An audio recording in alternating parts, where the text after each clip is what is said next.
অপ্রাপ্তবয়স্কদের social মিডিয়ায় প্রবেশাধিকার বন্ধ করতে যাচ্ছে তুরস্ক। বয়স যাচাইকরণ এবং কন্টেন্ট ফিল্টারিং সহ বিস্তৃত ব্যবস্থা গ্রহণে একটি খসড়া তৈরি করেছে ক্ষমতাসীন একে পার্টি। অনুমোদনের জন্য দ্রুতই তা পার্লামেন্টে জমা দেওয়া হবে। খসড়ায় একটি ডিজিটাল শিশু সুরক্ষা আইন প্রস্তাব করা হয়েছে।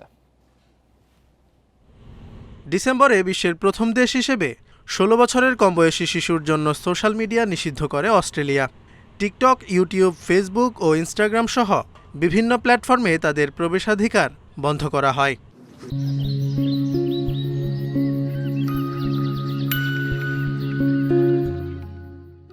এবার একই পদক্ষেপ নিচ্ছে তুরস্ক।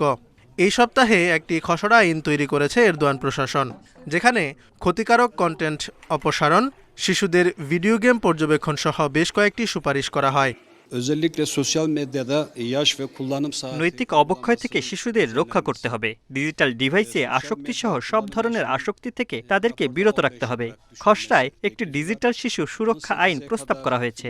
এছাড়া রাত 10টা থেকে সকাল 6টা পর্যন্ত শিশুদের ইন্টারনেট ব্যবহারের গতি কমিয়ে আনা হবে।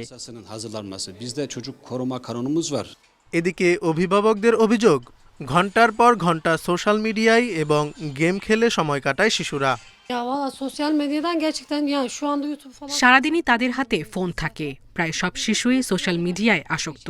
শত বাধা দিয়েও আমরা তাদেরকে ডিভাইস থেকে দূরে রাখতে পারি না।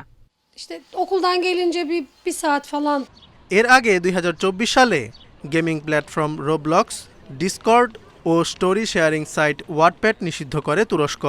এছাড়া প্রায় ৩ বছর উইকিপিডিয়া নিষিদ্ধ করে রাখে দেশটি।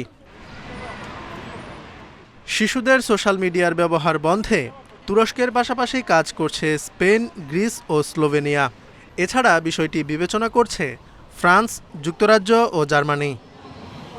Zobayer Hussain, Independent news.